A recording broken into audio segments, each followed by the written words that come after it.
idea validation. We're still waiting. We'll give a couple more minutes for people to jump in, as we just posted that we start right now. So a couple more minutes and then we start.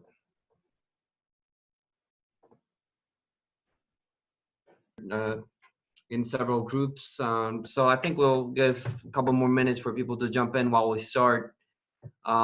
We have Bartosz Jo with us. Great to have you here, Bartek.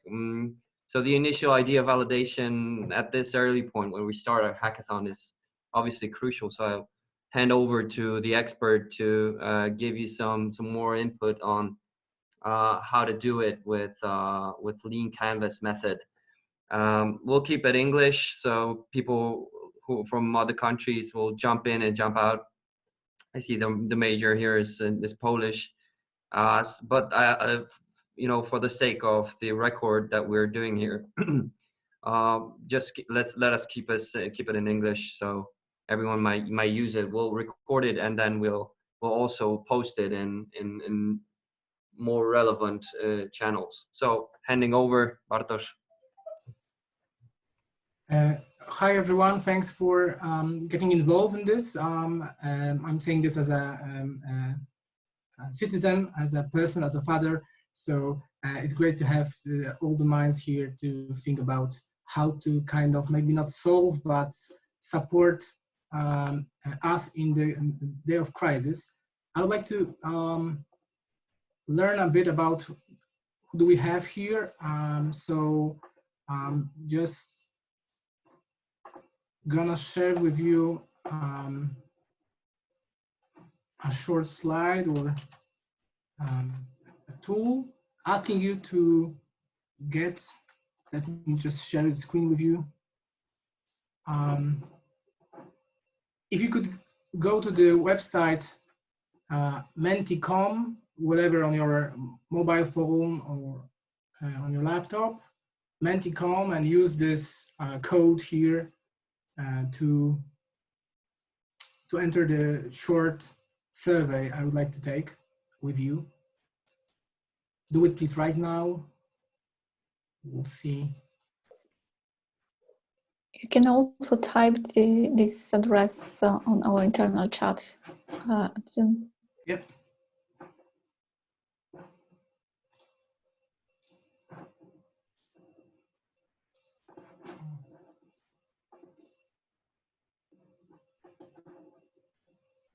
So.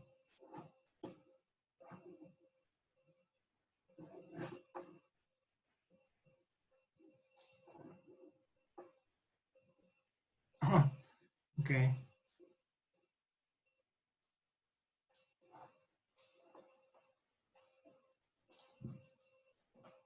So please enter the menti.com.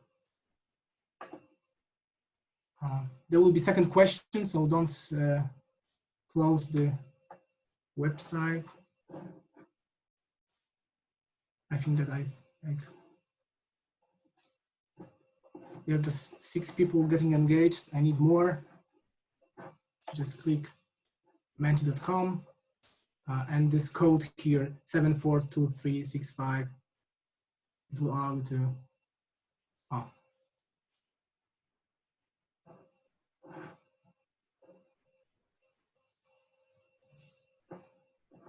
Half of the participants already did it.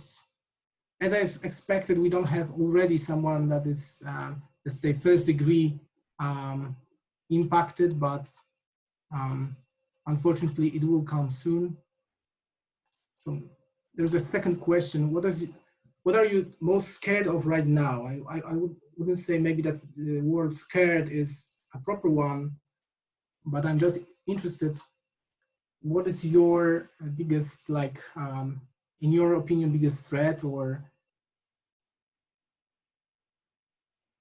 just want to feel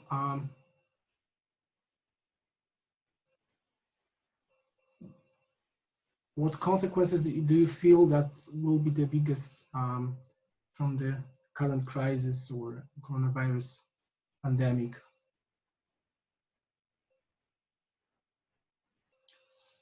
Okay.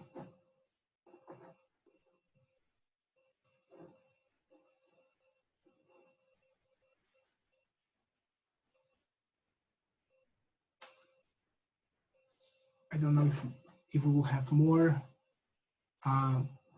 If you just join menti.com and the code to be able to participate in the survey. Okay, so most of us, it seems that we like are afraid or care about economic crisis. We expect this. I would also share this as my personal view. Collapsing the health system is kind of distributed. I would say I'm rather here with all those guys, like around 4 or 5. So kind of scared of the collapsing of the health system and the being infected. It's distributed towards rather not scared at all. I also would say that I'm rather, let's say, around 1, 2, rather than very scared. So it's good to know what is our, let's say, shared status here. Right now, I would like to move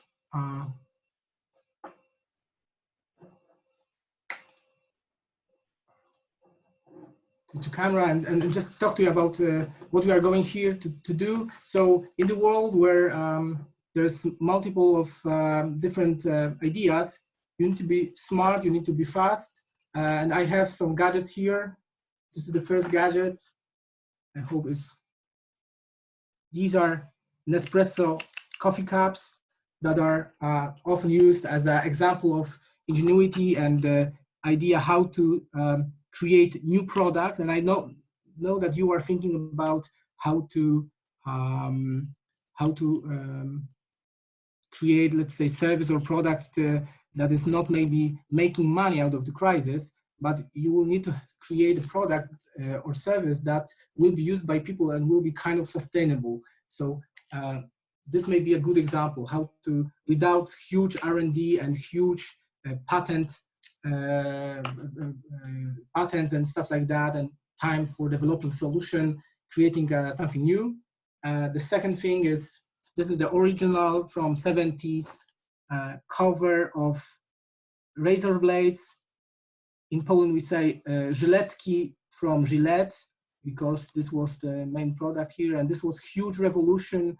This guy invented the way, like, he thought of creating the SaaS model for razor blades, or maybe not. This was not SaaS models. The SaaS models was later.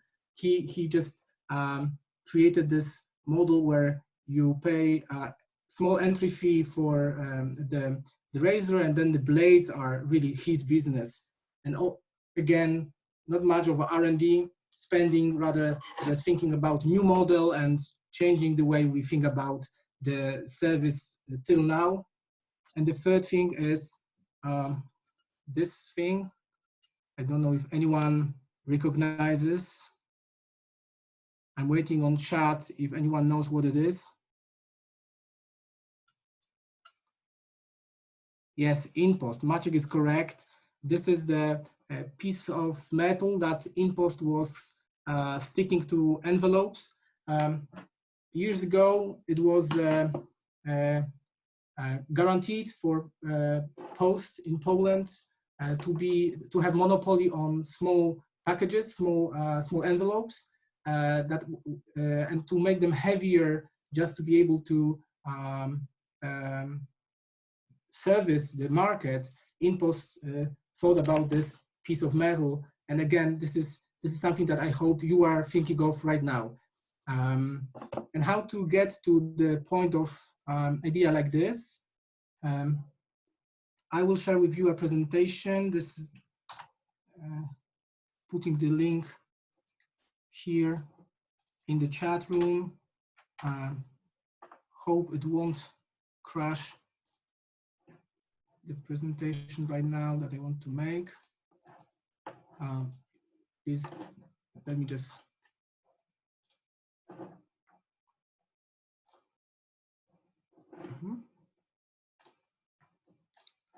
And sharing my screen with you right now. Okay, so from idea to product, my name is Bartosz Zefowski. I work for Krakow Technology Park. I'm working with startups and inventors and people that have lot of different random also ideas for product, service, and business for like 7 years now, I think. And then I hope what I'm trying to say here will be interesting for you.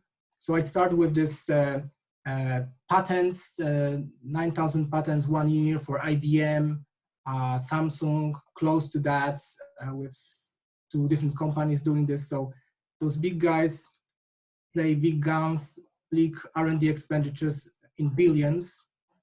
So where you are is you have no money, no time, and still you want to make something that is impactful and does something good and works. So you have to be thinking like startup. So starting very small and agile way. This is example of the guy who created $1 Shave Club with this awesome viral commercial that I will not play right now, but if you want something fun to see that led to $1 billion company, then please watch it on YouTube. So he created the SaaS model. So he took the razor blade model from Gillette and reinvented it again and made the change. It's difficult to explain how the change worked until you learn the concept of business model. So you need to understand how to name those things. So it's different, and in business model you can see how it's different. That's why I will use from time to time the word business model to say how you change create new interesting ideas. Wikipedia is something similar. Till Wikipedia, everything was like the encyclopedia was paid product, and no one thought that you can do bigger, wider, free encyclopedia before. This is kind of disruption that we are looking for. Kickstarter was something like that you can sell or make money out of products before you even have them ready. Radiohead made this awesome revolution, creating, or maybe not creating, but selling their album in the pay as much as you want model. That was kind of revolutionary, and this was new model of distribution of products. So they've created the album as usually, they've created something that was familiar to people, but just distributed it in a new way. And this is something that we are looking for. You will not be able to create anything like meaningful invention in a way that it will be, let's say, going over what Microsoft is thinking about, or like big companies are thinking about, but you can create a change in the model, like small adjustment in the model of something that we already know or kind of are familiar with, to make it really working for thousands of people. It of course can go other way around. I think that is a fun fact. Nokia CEO crying on the, maybe not fun, but still interesting. Nokia CEO crying on this conference when he said that we didn't do anything wrong, but somehow we lost. So this thinking about creating new models can also go other way around, that you can be defeated by new models. And this crying scene was just 6 years after they were selling 1 billion, serving 1 billion customers worldwide. So the change is fast. So there is a hope for you. You don't have money, you don't have time, but still there is hope for you that you may create something interesting, just changing the business model rather than just creating cure for coronavirus or something like that. So be smart and be fast. This is what I expect from you, and I think that this is the only way you can really create something good. Then I have this few slides about filmography. Star Wars on the right side, left side are original footage, let's say. Here, Flash Gordon from 36, scene where hologram princess is giving this Mayday communicate from Forbidden Planet from 56. C-3PO was originally, let's say, inspired by robot from Metropolis. Of course, Quentin Tarantino does it a lot. So he takes something that we know here the costume of Bruce Lee and takes to his films. I'm showing you only to express one thing that many people on hackathons forget or kind of miss. Being original is overrated. Please don't try to create original product during the hackathon. Don't think about being original as a value. The value is providing the solution that people need and doing it in the, let's say, the most convenient way. Being original, saying that no one did it before or I haven't seen such a thing before, is really overrated. Don't try to be original during the HackTheCrisis. And I'm moving forward because I want to leave some space for Q&A. Things I'm talking about are kind of taken from Lean Startup and this concept of building, then measuring, and then learning from those measures and rebuilding your product. This cycle of working again and again on your product and making it better and better in the every iteration, not in contrary to something that we are learned at school, to think long think about what is the proper solution, investing all your time and effort and working hard to create it, and then waiting if it works or not. So I hope that instead of working the whole weekend on something one solution that will be like big tada moment, at the end you will try to work as like startups, so creating smaller prototypes from paper, from let's say ready solutions, just to show the concept, testing it and making it better and better. And of course the hackathon is short, so you have to be prepared that your idea today will change in time, will go through evolution, and hopefully you will have the determination and also courage to move it forward. So it's not final product that you will create on the, let's say, end of the hackathon. So don't try to make it like totally pretty and stuff like that. Think about showing the basic concepts and functionalities, rather, because you will still have time. You can still go through this cycle of measuring, learning, and then developing again. And we are creating minimal viable products. I suppose that most of you have heard about that, but just a short introduction for those who didn't. Minimal viable product is this product where you can show the basic functionalities and the core value. You can provide the core value of the product, but still you don't have those flourishes and the beautiful maybe layout and stuff like that. And to show you examples that are the most inspiring for me, let's start with Zappos. Huge online store selling shoes. The MVP for Zappos was this website, and the founder of Zappos went to the shoe store nearby, traditional physical shoe store, took pictures of shoes that were over there sold, put the pictures on the website, waited for some people to buy them. If he had someone that bought the product on the website, he was physically going to the store, buying the shoe, packing it, and sending to the customer, just to see if this concept works, if people really are ready to buy products, from the website.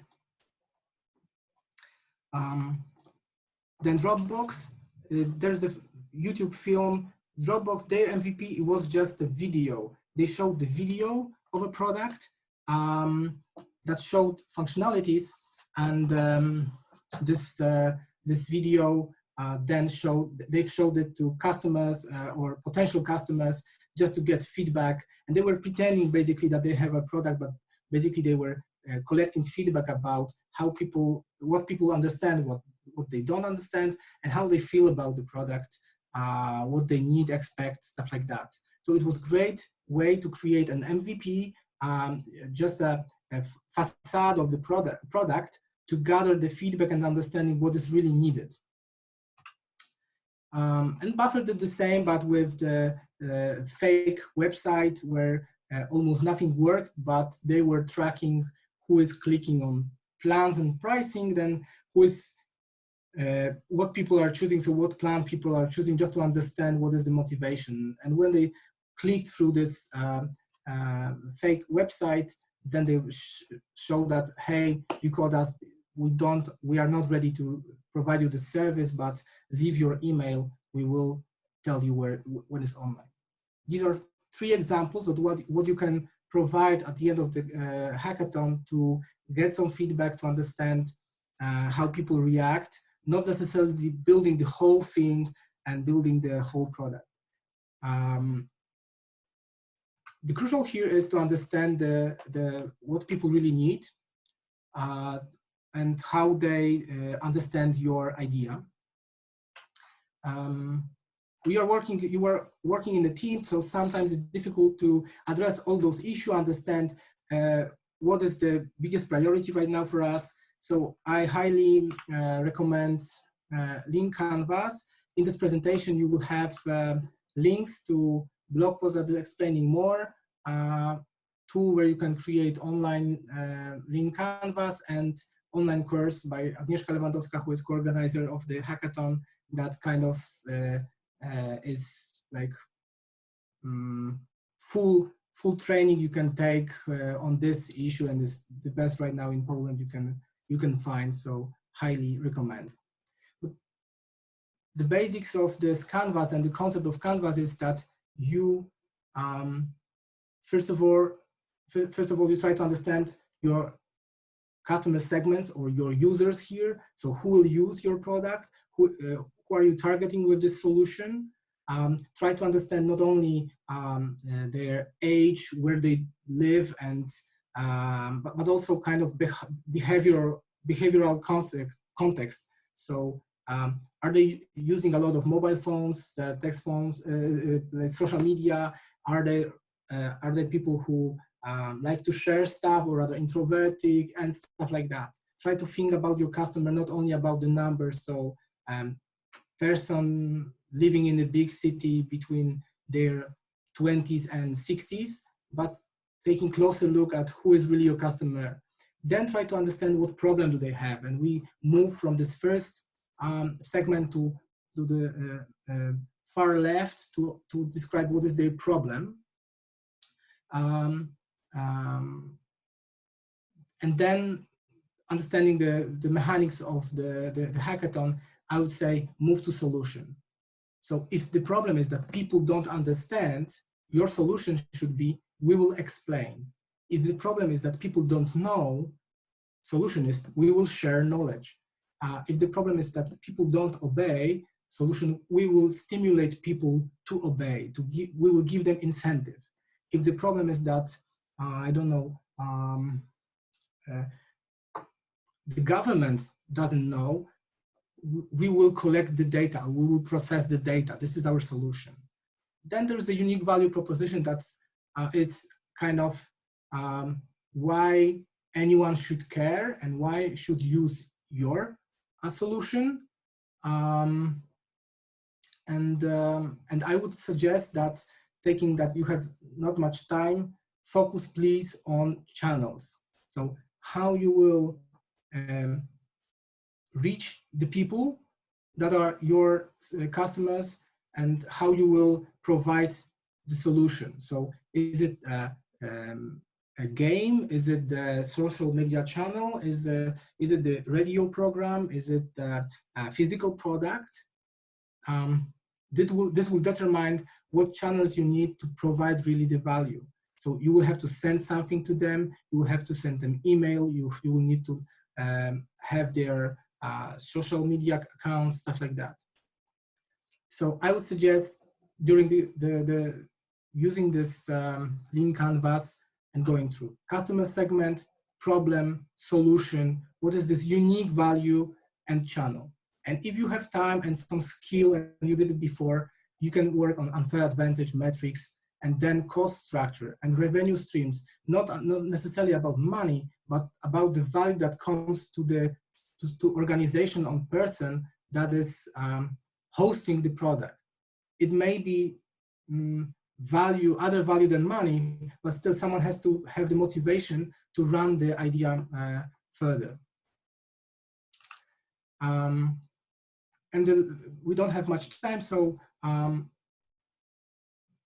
I think that the biggest stress where I would like to stop for a moment is to understand the difference between customer, client, and maybe shopper.